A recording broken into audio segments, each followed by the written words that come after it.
Mi nombre es Pamela Valdés y es un placer para mí estar aquí con cada uno de ustedes. No voy a pasar mucho tiempo hablando de mí porque eso no importa. Vamos a hablar de lo que el Señor nos trajo para el día de hoy. Amén. Amén, amén. Ahora yo quiero asegurarme que cada uno de nosotros que estemos aquí, estemos en la conferencia correcta. Así que yo le puse aquí unos par de documentos para ustedes, que vi que muchos de ustedes ya empezaron a completar y wow, qué emoción da mi corazón ver eso.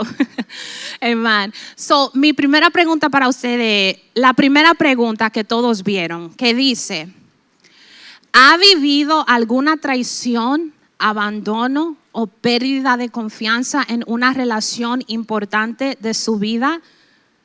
Quiero que si hay alguna persona que respondió que no, que levante la mano. ¿Alguna persona que nunca ha sufrido alguna traición, algún abandono o una pérdida de confianza en una relación cercana, que levante la mano? Wow, hermana, usted es bien bendecida. Amén. Ok. Bueno, pero estoy de acuerdo que mayoría de nosotros todos estamos aquí en la conferencia correcta. Y aquellos que no lo han experienciado, pues amén. Esperemos que el Señor que así siga. Pero vamos a traer una información que sé que va a ser de mucha bendición para cada uno de ustedes el día de hoy. Amén. Ok, so mi taller de hoy se llama Taller de Pureza Relacional. Y en unos momentitos Alvin lo va a poner atrás para que puedan mirar conmigo los slides según yo los vaya moviendo. Perfecto. Ok, so restaurando la forma en que amamos, confiamos y nos relacionamos. Amén. So, antes de hablar sobre las relaciones, es importantísimo hablar sobre el diseño de Dios para las relaciones. Porque las relaciones no fue algo que lo inventamos nosotros, fue algo que lo creó y lo intencionó el Señor, right? Y ninguna relación es más importante, más esencial, más pivotal que la relación de Dios con su humanidad. Right? Desde el principio vemos en el libro de Génesis que el Señor no era una deidad lejos, donde Él tenía su gente, su creación y Él lo miraba de allá. No. Génesis empieza hablando de que Jehová habitaba con Adán y Eva. Jehová iba y pasaba tiempo con Adán y Eva. Había una comunión y una hermandad y una coinonía esencial, ¿verdad? Entonces lo más importante de entender cuando vamos a hablar de las relaciones es eso, que las relaciones, el propósito del Señor, ¿right? Y las relaciones fueron creadas por un propósito muy esencial. Dios diseñó las relaciones para reflejar la naturaleza de Él, para ver la esencia de Dios mover en medio de la relación humana, ¿verdad? Las relaciones están supuestas a sentirse íntima, confiable y también amorosa. Y desde el principio Dios diseñó las relaciones para ser seguras, donde nosotros podemos tener un espacio donde somos protegidos y no lastimados. Abiertas porque puede haber una vulnerabilidad sin temor a que me van a juzgar. Y también que sean interconectadas, o sea que hay un cuidado mutuo, que yo te cuido a ti y tú me cuidas a mí y tenemos una dependencia genuina, es saludable. Y también el Señor diseñó las relaciones para ser sin vergüenza. O sea, que yo pueda ser completamente expuesta sin que me condenen, sin temor a que me vayan a condenar. Y la pureza relacional nunca fue sobre la perfección, porque sabemos todo aquí que lo último que somos es perfecto. Pero sí se trata sobre formas saludables, honestas y centradas en Dios de conectarnos y tener comunión. Amén. Ahora, vamos a parar aquí un momentito en Génesis capítulo 2, versículo 25, que dice: y estaban ambos, Adán y su mujer, y estaban ambos desnudos, Adán y su mujer, y no se avergonzaban. Esa frase, y no se avergonzaban, es bastante importante. ¿Por qué? Porque tenemos que entender cómo el pecado distorsionó el diseño que Dios tenía para las relaciones.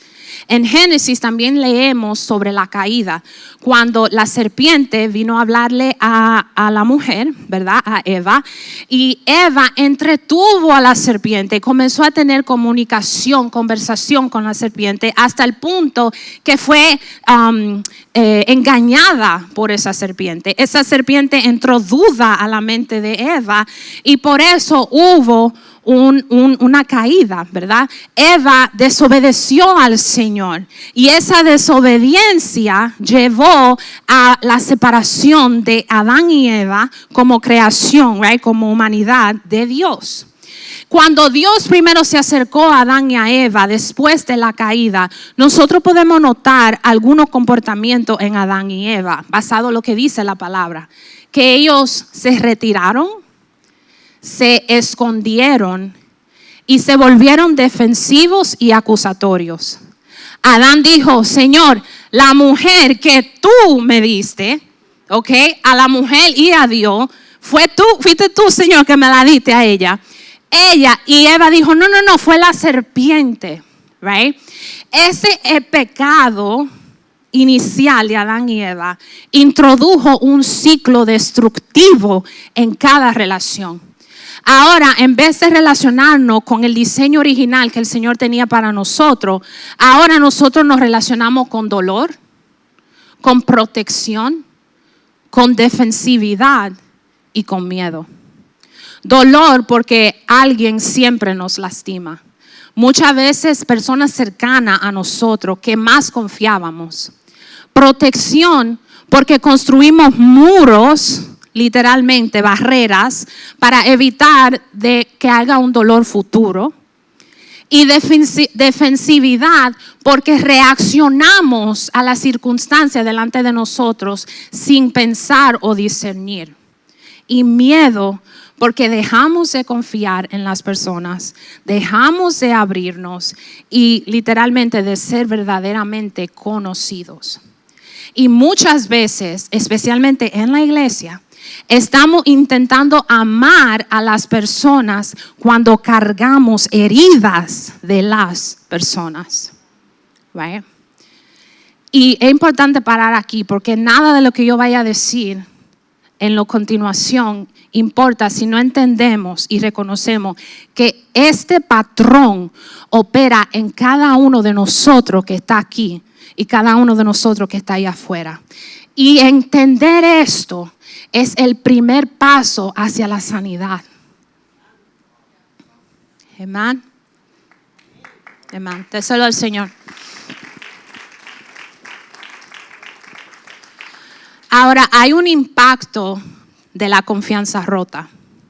Y los problemas de confianza, cuando usted o yo tenemos problemas confiando en nosotros, en la otra persona, no es que somos débiles.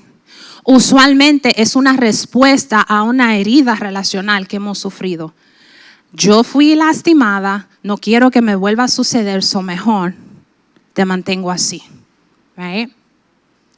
Ahora, David, el rey David, dice en Salmo 55, versos 12 al 14, porque no me afrentó un enemigo, lo cual lo habría soportado, ni se alzó contra mí el que me aborrecía, porque me hubiera ocultado de él, sino tú, hombre, al parecer íntimo mío, mi guía y mi familiar, que juntos comunicábamos dulcemente los secretos y andábamos en amistad en la casa de Dios. Wow.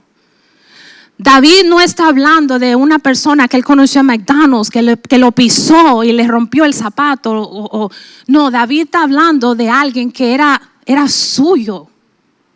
Right? Y esa es la realidad del dolor relacional. Que las heridas más profundas que nosotros pasamos provienen de quienes más cerca son de nosotros. No vienen de enemigos, sino de compañeros de confianza.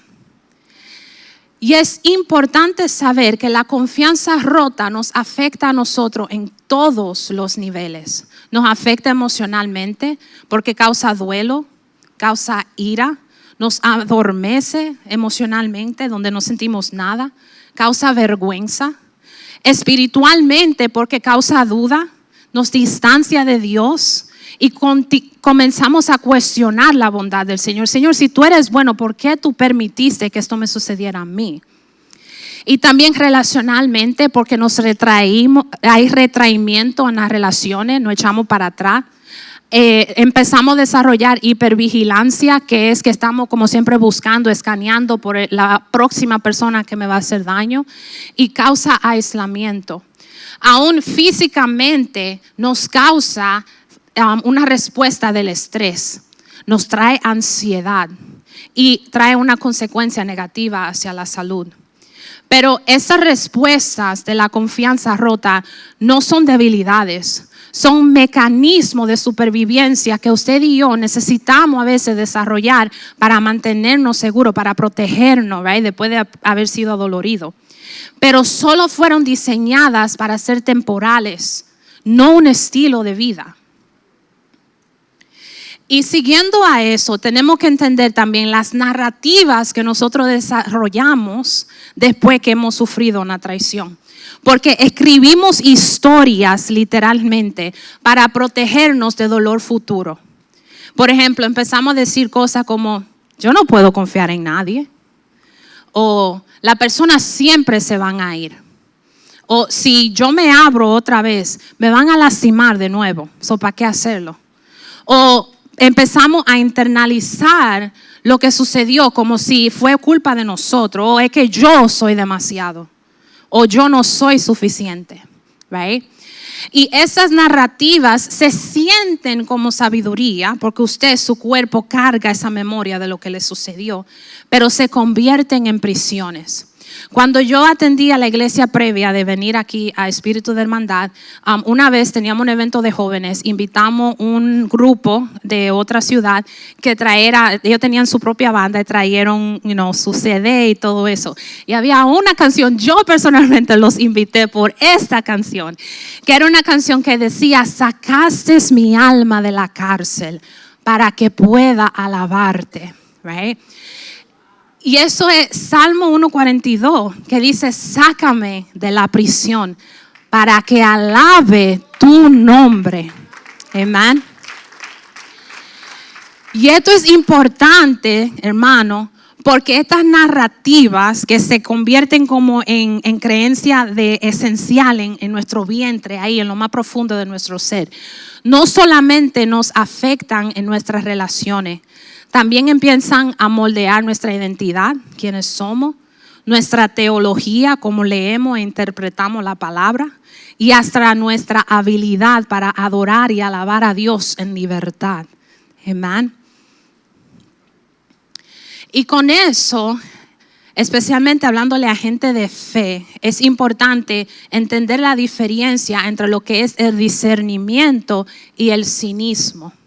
Porque existe una gran diferencia crítica, right, entre lo que es el discernimiento saludable y el cinismo destructivo. Porque el discernimiento evalúa a las personas y situaciones de acuerdo a la sabiduría y a la gracia. Right? El discernimiento permanece abierto a confiar a las personas cuando la confianza es genuinamente ganada. Y lo más importante es que el discernimiento no es algo que lo pone ni usted y yo, es algo que lo da el Espíritu Santo. Está arraigado en la verdad de Jesús y es como dice Mateo 7:16, inspección de fruto. Right? Ahora el cinismo presume lo peor antes de que se presente evidencia. Right? Cierra el corazón donde nadie puede entrar. Y está arraigado en heridas pasadas y no realmente en la que está sucediendo en la realidad enfrente de mí. Mi respuesta, lo que yo estoy haciendo, mi comportamiento es todo porque tengo heridas no sanadas, right? Y eso el Señor quiere romper el día de hoy. En Proverbios capítulo 3, versículos 5 a 8 dice, Fíate de Jehová de todo tu corazón y no te apoye en tu propia prudencia. Reconócelo en todos tus caminos y Él enderezará tus veredas. Será medicina a tu cuerpo y refrigerio a tus huesos. Wow, wow. La palabra dice, fíjate de tu hermano que está al lado tuyo. Dice, fíjate en ti mismo. No, la palabra dice, fíjate de Jehová. Y no con un poquito de tu corazón, con todo tu corazón, ¿right? Y dice que no te apoye en tu propia prudencia. No mire las circunstancias, las situaciones, el mover, ¿right? Bajo tu perspectiva. Mírala detrás de la perspectiva del Señor, ¿right? Vamos a orarle a Dios en cada momento. Señor, ¿eres tú? ¿Esto eres tú o soy yo? ¿Right? Ahora, la empatía, aprendiendo a ver a los demás claramente. Y de aquí, cuando empezamos a utilizar la empatía, podemos pasar de esa autoprotección que estamos hablando hacia la comprensión. La empatía comunica, yo no te entiendo, pero quiero hacerlo. ¿Y qué es la empatía? La empatía es nuestra capacidad de comprender y compartir los sentimientos de otra persona, right? De entrar en su experiencia sin yo perder mi propio equilibrio de quién soy yo y de lo que está sucediendo en mí, right? La empatía no es acuerdo. Con que yo empatice con alguien no quiero decir que esté de acuerdo con cómo ellos se están comportando, lo que están haciendo, right? Yo puedo empatizar con el sentimiento de alguien sin tener que aprobar el comportamiento. La empatía tampoco es permisividad. Sienta las bases para decir la verdad con honestidad. Y vamos a hablar un poquito de la verdad en un momento. Y tampoco es debilidad, porque requiere tremenda fortaleza interior y regulación, uno poder ser empatético hacia las situaciones de otro. Pero sí es el puente que hace posible la conexión genuina y el primer lenguaje de sanidad en cualquier relación. Yo no puedo sanar ni tener una buena relación con nadie si no puedo entender a esa persona, ¿right? Y la práctica de ver a la otra persona como completamente humana, right? La empatía nos recuerda que no somos perfectos, no somos Dios, right? Tenemos dificultades, tenemos cosas que necesitamos trabajar, usted y yo, right? ¿Y qué requiere una empatía saludable? Lo primordial es la autoconciencia. Yo tengo que estar completamente alerta a mi propio estado emocional antes de sostener el espacio para alguien más. Yo no puedo validar las emociones de otra persona cuando constantemente invalido las mías. Cuando constantemente uso la palabra para decir, yo no estoy triste. Ay, pero el Señor murió por mí. ¿Y por qué yo debo de sentirme ansiosa? No, mi hermano, si usted se siente ansioso, usted está ansioso y está bien. Amén. Right? Normalice eso. En la terapia, eso es lo primero que le decimos al paciente. Nombre las emociones. Right? Y no seamos tan rápidos para sentirnos bien. It's okay si tú no estás bien ahora. Siéntate en eso, invita al Señor en tu emoción y tú verás que en el tiempo adecuado te sentirás mejor. Amén. Amén. También requiere regulación emocional. Eso es mi capacidad de permanecer presente y calmado, incluso cuando lo que usted me está diciendo activa mis propias heridas. También hay que tener límites saludables y vamos a hablar de los límites en un momento.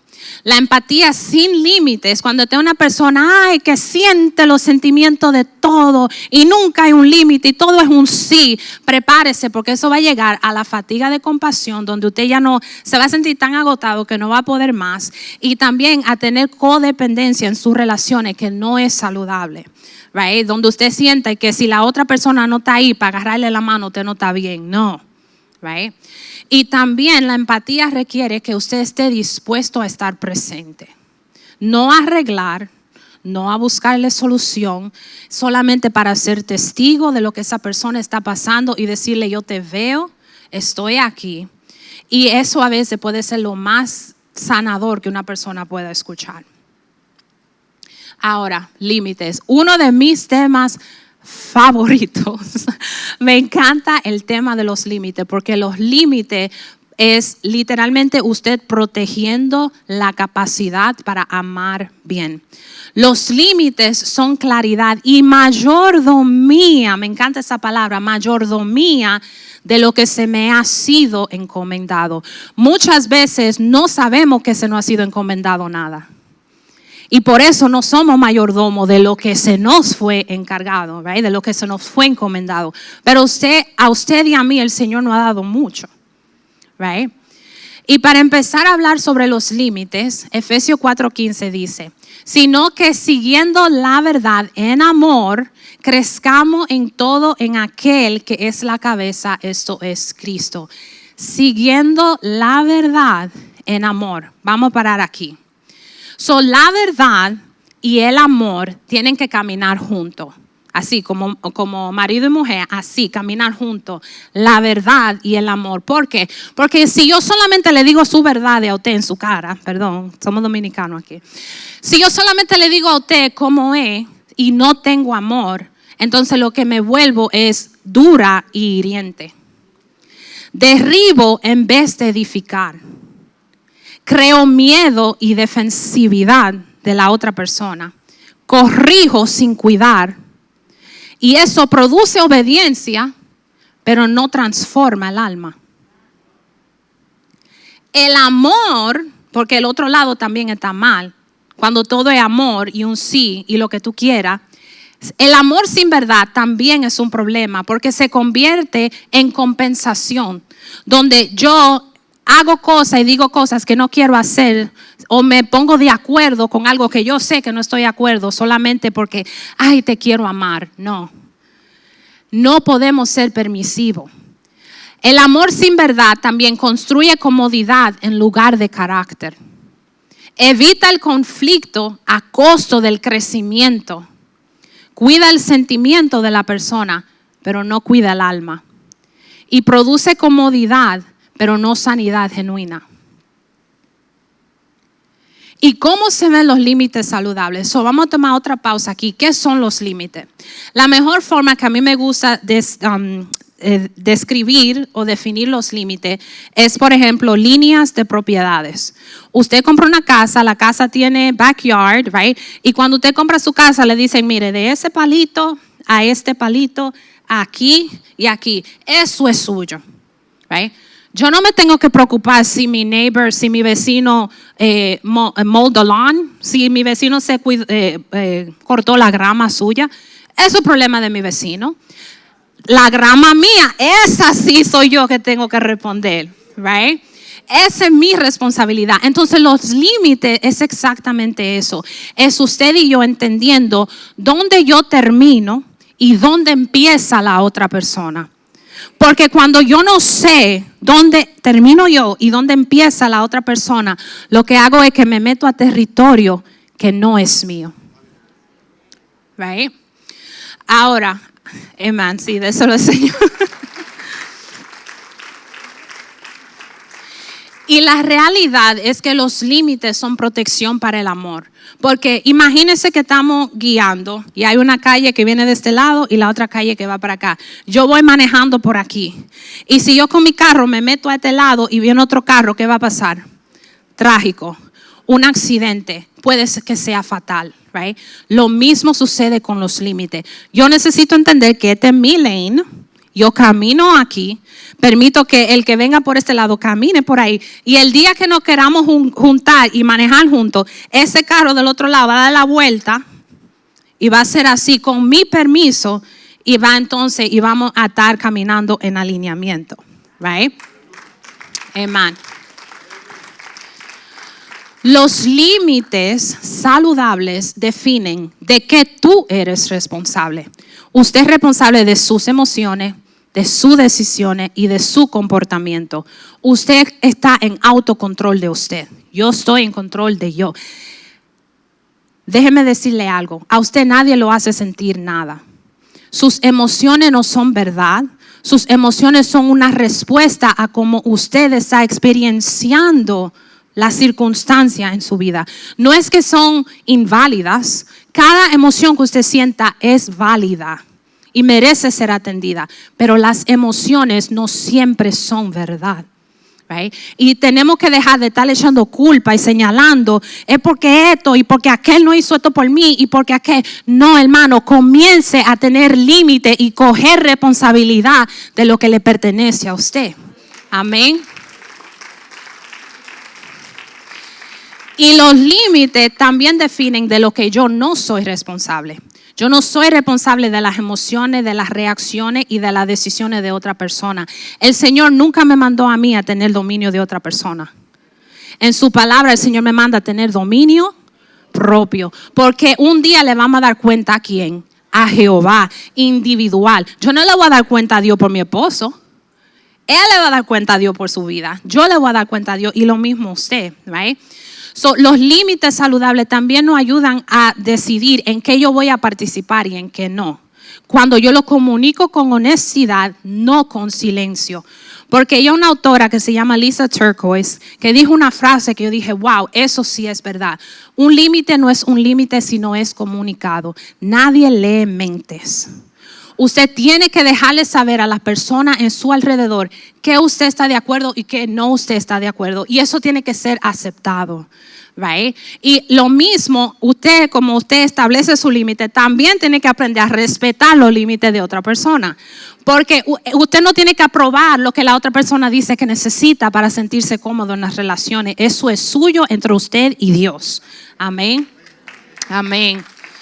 Yo también le creé a ustedes un diagrama aquí que se llama el círculo de control. Lo uso mucho en terapia.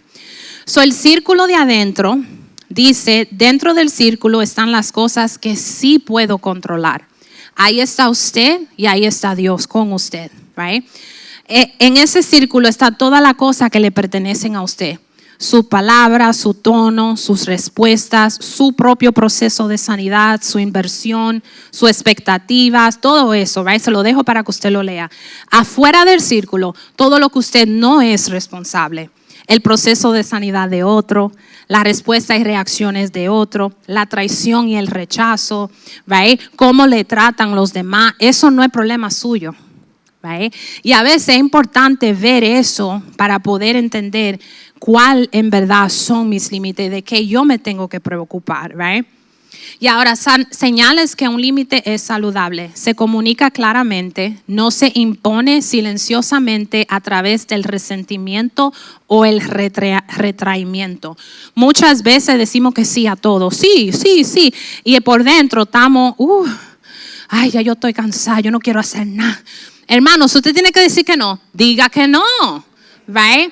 Porque eso es lo que causa el resentimiento. Entonces, comunique su límite, lo que usted sí puede y no puede hacer. El límite saludable también es consistente, o sea, no cambia de acuerdo a cómo usted se sienta el día de hoy, o la presión o el miedo al conflicto.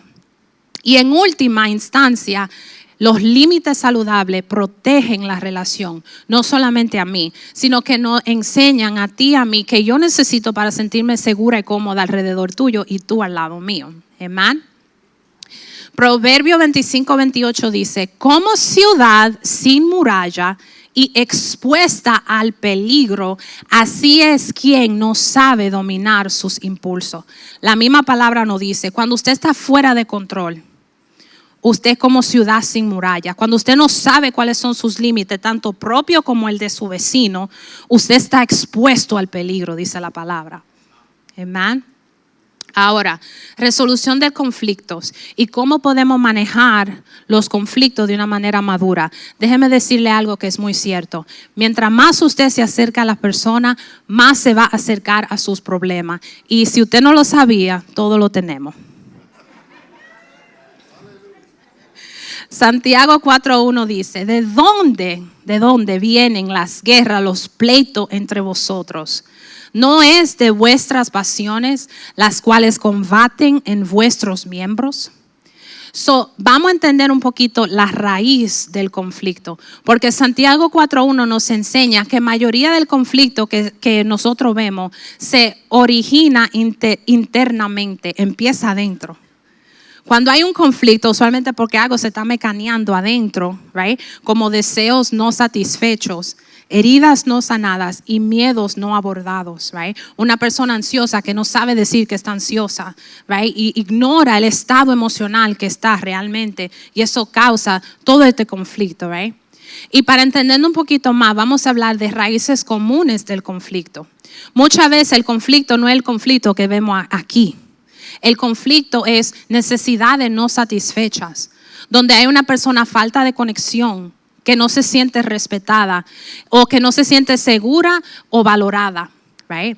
Otras veces el conflicto viene de heridas no sanadas, que son reactivadas por lo que está sucediendo aquí delante de mí en ese momento. También expectativas no expresadas que nunca fueron comunicadas claramente. Otra vez, yo tengo este límite pero nunca lo comuniqué, entonces ahora estoy enojada y estoy, right? Y muchas veces también una raíz del conflicto es el orgullo. Es la necesidad de que yo necesito siempre estar bien y tener la razón, right? Y no me importa más la reconciliación. Lo que quiero es que se sepa que soy yo que estoy bien aquí, right? Y tenemos que aprender a afrontar la raíz, no solamente el fruto. Porque yo en mi backyard, yo me gusta mucho plantar. Bueno, mi esposo mayormente es el que planta, yo me tomo el crédito, pero me gustan las plantas.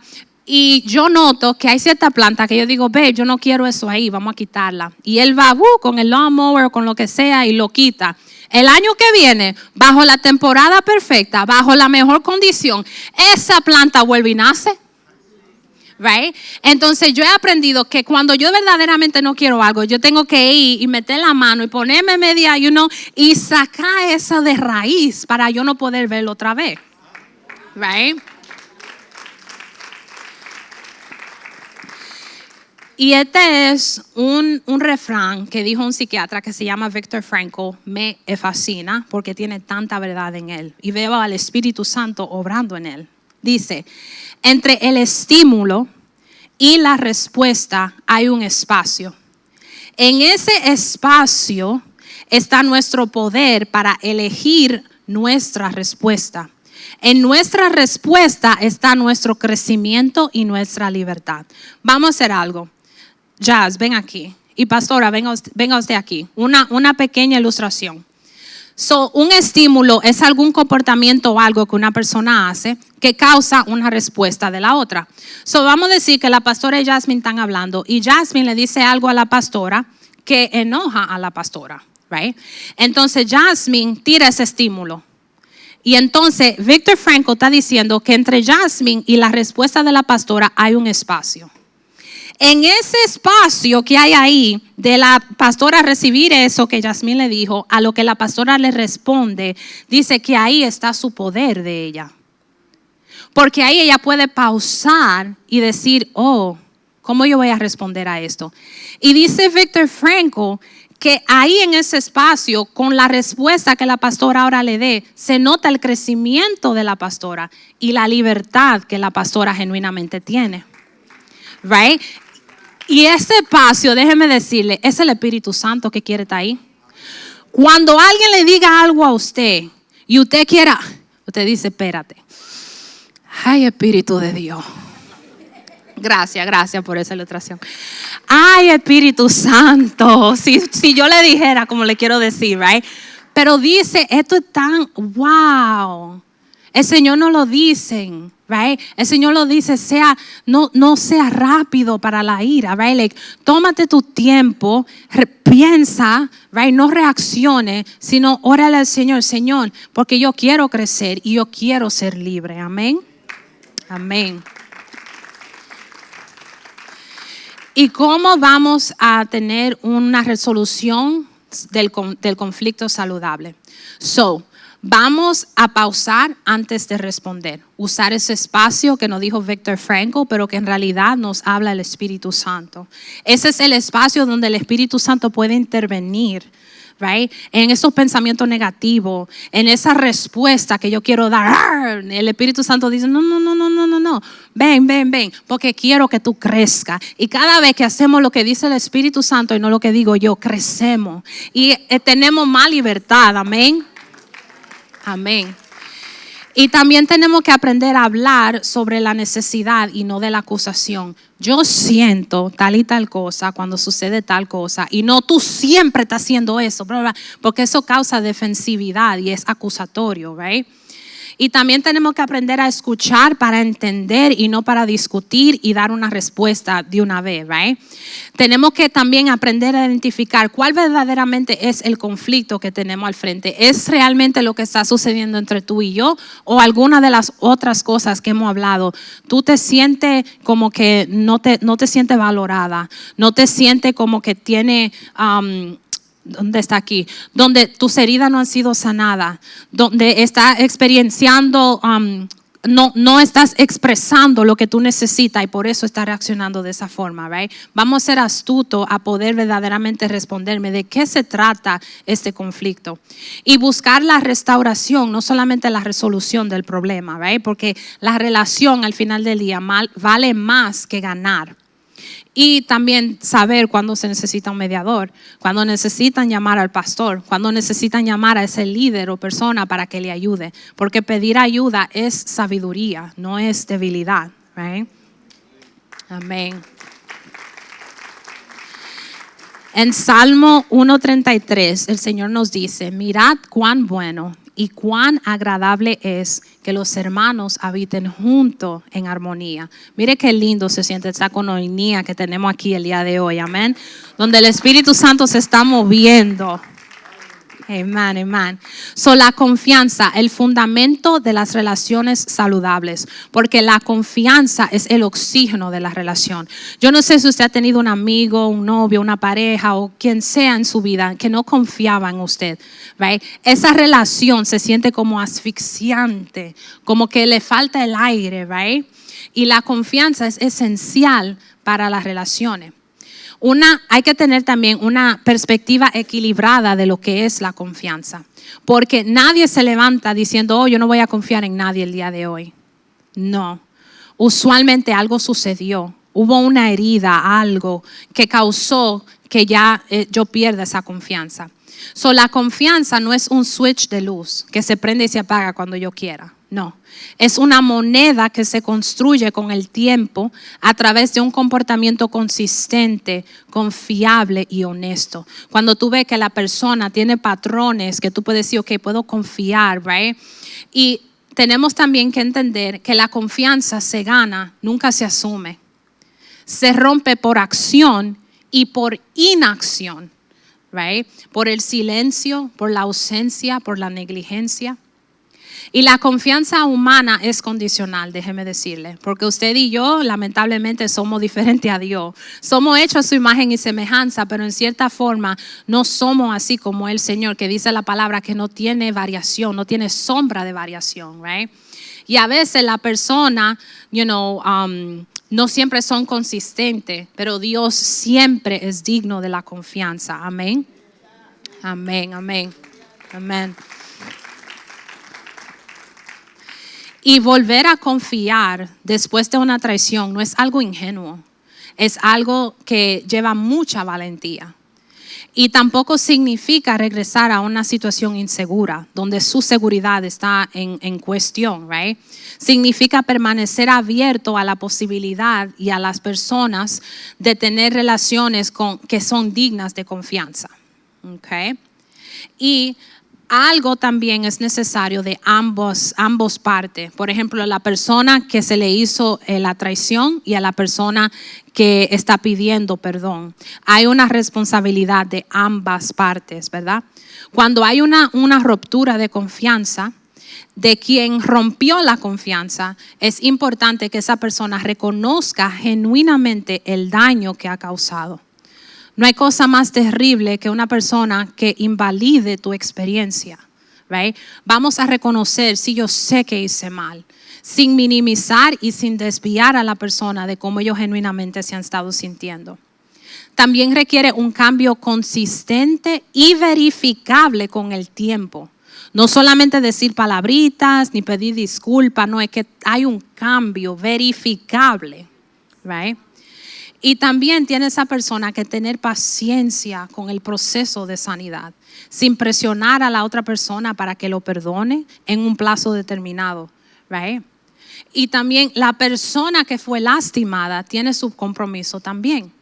Esa persona tiene que tener una disposición a permanecerse en un proceso. No solamente a reaccionar ante ese momento. Tiene que haber honestidad sobre lo que necesita para reconstruir la seguridad.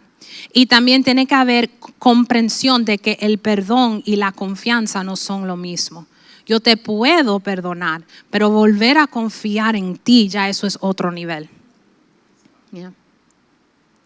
Ahora, el costo de la desconfianza.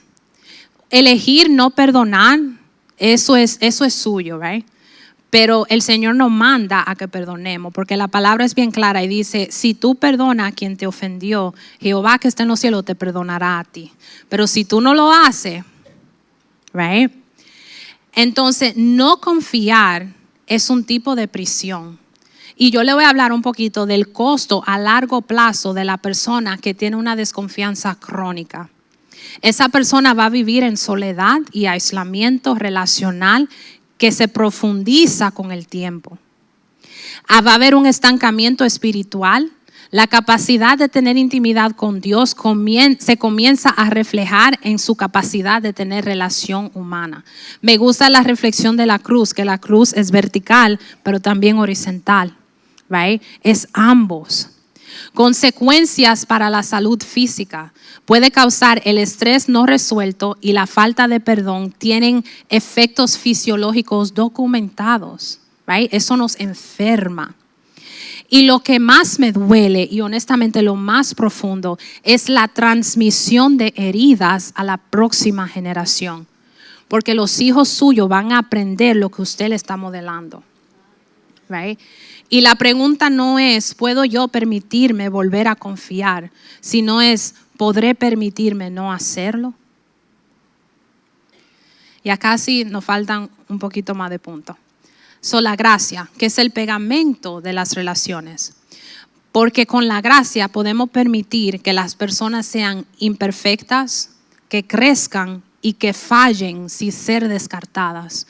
Porque eso es lo que sucede. Muchas veces la persona falla y lo que hacemos es fuera de mi vida. Right? Pero la gracia del Señor nos ayuda a recordar que las personas son imperfectas, que ellos pueden crecer y que pueden fallar sin que yo. Right? Hebreos 12:15 dice, mirad bien, no sea que alguno deje de alcanzar la gracia de Dios, que brotando alguna raíz de amargura os estorbe y por allá muchos sean contaminados. La gracia en práctica. La gracia no solamente es un sentimiento que usted y yo tenemos, es una decisión diaria que tenemos que tomar repetitivamente, especialmente cuando es más difícil. Y cuando yo extiendo gracia en mis relaciones, estoy eligiendo no usar el pasado de una persona como una arma en su contra. Estoy extendiendo paciencia cuando siento que estoy totalmente justificado en ser duro contigo por lo que tú me hiciste, right? Es permanecer abierto a la restauración incluso después de un profundo dolor. Y también la gracia es creer en la capacidad de que alguien sí puede crecer y puede cambiar, no por su propia fuerza, sino por la fuerza del Señor. Amén. Amén. Y es importante saber que podemos tener límite y podemos extender gracia ambos, right? Porque ellos no son opuestos. Cuando sepo tener límites, eso protege el espacio donde la gracia del Señor puede crecer. Right? Cuando tú y yo entonces estamos juntos, ahí puedo en esa hermandad. Y tenemos también que recordar que nosotros vamos a ser medidos por la misma vara que nosotros estamos midiendo a los demás. Amén. Ahora moviéndonos hacia la sanidad y la restauración, permitiendo que Dios reescriba nuestras narrativas internas, como el libro de la historia de José en Génesis, que vosotros pensáis mal contra mí, mas Dios lo encaminó a bien. Saber que aún en nuestras dificultades más profundas el Señor se puede manifestar. Amén. Y la sanidad raramente es lineal, usualmente es como un espiral, donde frecuentemente revisitamos los mismos temas, pero usualmente en niveles más profundos cada vez, right? ¿Y cuáles son las señales de que genuinamente estoy sanando mis heridas? Es que el recuerdo de esa herida ya no me controla. Se convierte en una parte de mi historia, pero no toda mi historia. Puedo hablar de esa herida sin ser herido de nuevo. Comienzo a desear para otros lo que Dios ha hecho conmigo. Amén. Y la compasión se va construyendo gradualmente hacia la persona que te lastimó. Y también puedes sostener el espacio para el dolor de otros sin ser abrumado o consumido por el tuyo. ¿Right? La sanidad no significa olvidar. La sanidad significa que esa herida que tú tenías se convierte en una cicatriz permanente, pero ya no está abierta. Amén. Amén. Ahora, viviendo con esperanza. Muchas veces pensamos de la restauración como el inicio de cómo todo empezó, cuando todo era puro, y en parte es realidad. Pero también tenemos que entender que la restauración en las manos del Señor no es regresar a lo que un día fue. Es avanzar hacia algo mejor de lo que un día fue. Amén. Porque cuando usted o yo borra todo lo que le pasó, todas esas heridas que o usted escribió en el papelito o no lo escribió en su corazón o lo que quizá ni se acuerda, ¿right? La realidad es que esas heridas le han hecho a usted quien usted es hoy. Right? Y borrar esas heridas significa borrar gran parte del moldeamiento que Jehová ha hecho en usted. Right? Entonces, la promesa de Dios no es solamente repararte, pero redimirte. Right? Porque Jehová toma lo que estaba roto y lo convierte en la fuente de tu ministerio para otras personas. Amén. Amén. Y las heridas tuyas se convierten como ventana por la cual tú empiezas a ver a otras personas. Cuando tú estás viendo a alguien que pasó por el proceso que tú pasaste, tú lo puedes ver. Right? Y tú puedes alcanzar a otros de una manera más skilled, más estratégica. Right? Y lo que más me gusta es que las personas que más te lastimaron a menudo marcan las áreas de tu mayor unción. Right? Right. Así que tu historia no ha terminado porque Dios no ha terminado de escribir tu historia. Amén. Amén. Ahora, la visión unidad relacional. Para que sean todos uno, dijo Jesús en Juan capítulo 17, verso 21. Vamos a hablar un poquito de Jesús como nuestro modelo en las relaciones, porque Jesús demostró la pureza relacional en su ministerio. En Lucas 5, Jesús llamó a los discípulos a la relación antes de darle una asignación. En Lucas 6:16, Jesús eligió incluir a alguien que él sabía que lo iba a traicionar. En Lucas 6:27-36, Jesús redefinió el amor para incluir a tus enemigos, no solo a los amigos. En Lucas 6:37-42, Él enseñó, examínate a ti mismo antes de examinar a los otros. Y en Lucas 6:43-45 conectó la vida interior directamente con el fruto relacional. De la abundancia del corazón, dice la palabra, habla la boca. Right?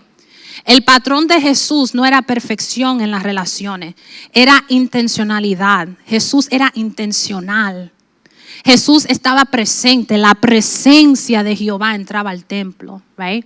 Y la gracia sin excepción. Jehová tenía gracia, Jesús tenía gracia para todos. No solo reaccionamos, revelamos. Nuestro comportamiento revela lo que hay dentro y que necesitamos ser purificados. En conclusión, siendo encomendados con el ministerio de la reconciliación. Usted sabe que usted y yo hemos sido encomendados por Jehová y de hacer discípulos. Es una encomendación que Jehová nos dejó a nosotros del ministerio de reconciliación.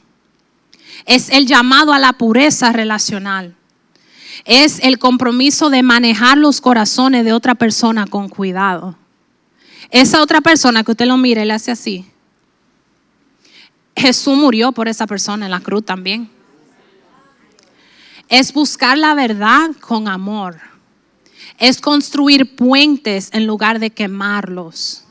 Y es permanecer abierto a la confianza mientras se mantienen límites sabios y amorosos. Y todo eso que yo le hablé a ustedes aplica en su hogar, aplica en su matrimonio, aplica en su familia, como usted cría y a sus hijos, aplica en esta iglesia y en todas las iglesias del mundo, en las escuelas, en las comunidades, en su trabajo, y usted puede seguir la lista. Importa en todo y aplica en todo mundo. Amén. La pureza importa. Amén.